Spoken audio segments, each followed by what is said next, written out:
there, welcome back to the worst channel for Warmachine on the internet. I'm Aurora1, and this is going to be another Warmachine battle report. Now this one's going to be a little bit interesting because it's going to be Angel versus Angel. I've been trying to make this out of theme Aurora2 list work. Meanwhile, my buddy Iain, who I should have said last time, he's the community killer. You can go check out his stuff. I'll have a link down below, but he's been really having a lot of success with Aurora1. Now, we naturally need to play this game, see who is going to be the king of the, well, I guess be the queen of the Auroras, but here's the problem going into this is the fact that I'm just going to tell you now, it's really probably going to be him. And the reason why I say that is that his list is brutal. It really reaches really far. We'll see in the game why. It hits extremely hard, and it's also extremely accurate. Now, on my side, I want to pick away at you. I want to use my defense to my advantage. But when you're hitting me first, hitting me accurately, hitting me hard enough to kill my Archons in one hit, that's just really bad. And I mean, like, the sad thing is that I threat really far away. You know, when I have my super flying, what do you call it, Mangler going out with the feet and all those things, it threats 14 inches, but his little angels are going to be threading like 14 and a half. So even there, like, his slower pieces are out threading my fastest pieces. So I'm going to do my best, and my big hope here is going to be that if he misses some of those key attacks, I get some key dodges to get away from that. Maybe I can set up an assassination, but yeah, it's going to be difficult, especially because about how he got first turn. So yeah, we'll see how this goes, and let's see what he does as his first turn. So first turn is basically him getting Aerogenesis and then everything just screaming up. So it's all being very careful to stay out of my threat, staying back, and being like, all right, what are you going to do, Brian? Come on up here. And I mean, that's the big thing here to keep in mind is that with Aerogenesis, even things like the Hermit go so far. And when it goes time for the feat, which will probably be next turn unless he holds back a turn, you know, it's flying up to 7, repo 5, it's affecting out 5 inches.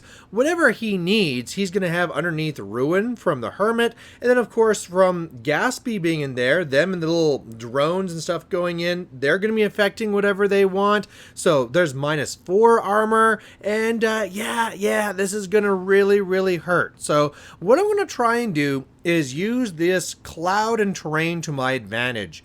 Now, both of us took the objective so that it gives you true sight, but if one thing comes into me, that's okay, as long as I'm not being hit by everything. So I'm going to be using this terrain to my advantage and trying to make a little bunker.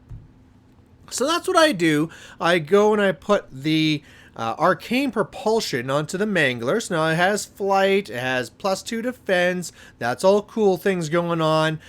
Meanwhile, I also put up my Phantom Protocol, so all the flying models around me, they're going to be having dodge and also repo. So that meant that my Thamarite Archons were able to come over and try and take some shots into the angels behind the wall. I needed double 6s, but hey, you know, each one got like 3 shots. I get to re-roll the hit. If it would have happened, they're all bulked up, so I would have just wiped out the unit. I didn't get it, so as you can see here, really the only thing I'm giving him from the left, which would require the feat to get there, would be my Morrowan, which is probably the best one to try and take the charge on the nose. Meanwhile, Gatsby put some clouds there to close up the actual cloud from terrain on the left to the objective, and then from the objective to the building, making this little pocket of angels in there. So, you know, otherwise I also leave one little drone on the right, because if he wants to charge it and give me something to kill, sure, why not? But yeah, I'm just gonna hide and see what happens here. So turn 2, he basically says, yeah, that's cute. What if I do the same thing? So he puts up a couple of clouds of himself and says, look, I don't need to be doing anything. I'm holding the zones because I went first. So if you don't want to fly up, I'll just score and win. So yeah, he did the smart thing. I was hoping he was going to be dumb. I can't remember if he did it last turn or this one. I think it was last turn. His Nemo 4 actually brought in the Iron Head. So that's why an Iron Ironhead showed up there as well. But yeah, there is basically, to bait me in, the Firefly on the left. I don't think he actually needed to put that out there, but hey, I'll take it. And he also had a few things there in the middle. Now, I think he shouldn't have done that. I think he should have just stayed back and offered me nothing because, hey, why would he want to, right? He can just go and stay back and literally wait for me to fly up. So the fact that he gave me anything at all, I'm going to take it. So my plan for this next turn is I'm going to be sending my Mangler into the Firefly on the left. I should scrap that, and then because I have my whole gate thing, Aurora can actually call it back to myself. Meanwhile, I'm going to try and hurt these other things as much as I can, and then I'm just going to set up a line and see if I survive.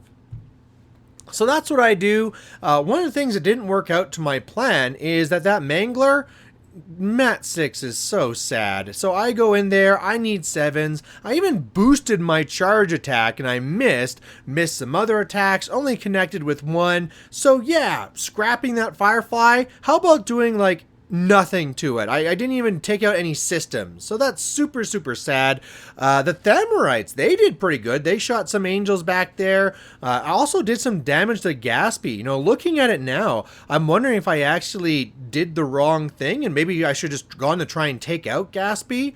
You know, it's one of those things where I didn't consider it because with random shots, you know, I didn't want to go all in and then find out it's not going to work out. But looking back at this now, yeah, I probably should have just gone for trying to shoot down Gaspy. So potentially I missed that out, but either way I killed off some angels, so that's going to help. I'm also trying to use these clouds on the right to really reduce some of the attacks on me. It's not going to be a lot, but at least it's going to be some. And then on the right side, what I really wanted to do was going in there with the little elimination servitors, doing 1 point, and then the Scavenger would go in and just crank the damage and maybe even kill that thing.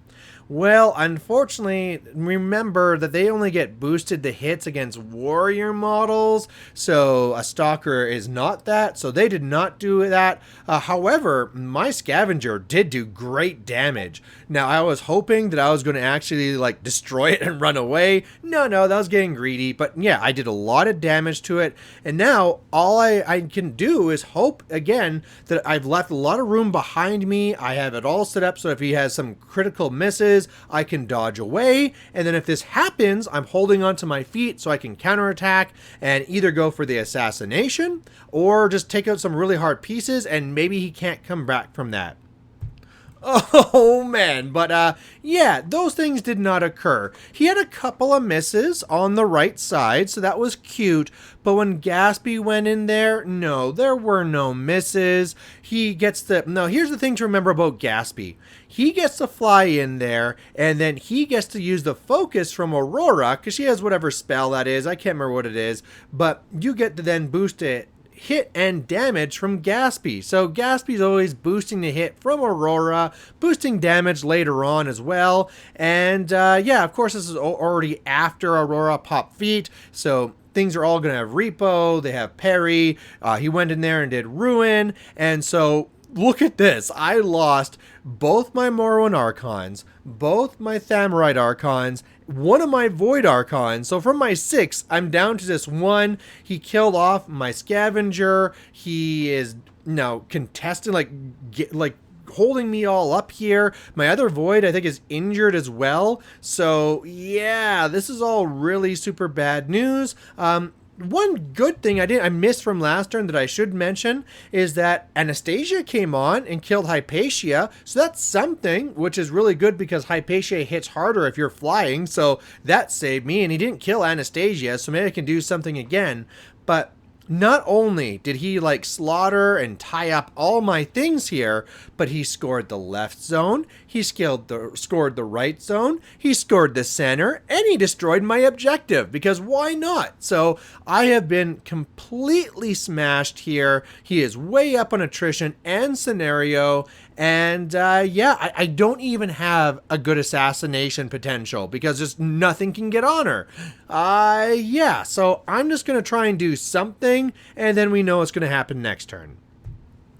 So my something is trying to kill Caspy, and remember when I said that Mat 6 sucks? Yeah, it turns out that Mat 6 sucks. So I go in there, I try and do the work with the Mangler, and fall short. He's left there on like 2 or 1 boxes. So the only thing I could do is then run up the Nomad, have Widget go up and do an auxiliary attack, hoping to hit the 8, didn't, so she repoed away so I can test there. I go in and I charge Anastasia into the back of his Void Archon on the left. Actually did some pretty good damage there. Of course, didn't kill it. Meanwhile, the other Archon goes inside the zone, and then on the right side, Gaspy goes in there and fails to kill that Void Archon as well, because yeah, my dice are just crap. I can't do anything. So the good news is that I made it so that he couldn't win automatically. He has to do something. Plus his clock is reasonably low. That last turn for him took a long time. So who knows? You know, he spent a lot of time in the clock. He's down to something like 6 minutes or something right now, 6 or 7. So yeah, if he spends a really long time right now trying to figure this out, I might be able to win it. But of course not. He has a lot of pieces here in the middle. He's able to go around and easily kill off my 2 heavies, and then Widget. My real hope was actually Widget, because she also had the Phantom Protocol. So it's like, yeah, if you miss me, I can dance away. No, that's not gonna, no. So he kills off everything in this middle zone here, scores 1 more point, and then wins it on assassination. So there you go. There's the Battle of the Angels, like we knew from the beginning. It's basically this hard-hitting, meta-defining list up against my out-of-theme Aurora2 list, which is, another thing to keep in mind is that my list gets bonuses against things that are not flying, and almost all of his things was able to fly too. So unfortunately, not probably the matchup I wanted, but hey, sometimes you have to have these flavorful battles and be like, hey, which one is the best Aurora? So there you have it. You know, if you're a person that loves seeing these things from Aurora1, go check out the Community Killer and maybe chat with him and see what type of ideas he has. And if you're a person that likes seeing Aurora2 and all the angels, well, you got to see them. And yeah, I guess you could go to the morgue if you want to see even more. So there you go. Thanks for watching, and we'll catch you later. Bye.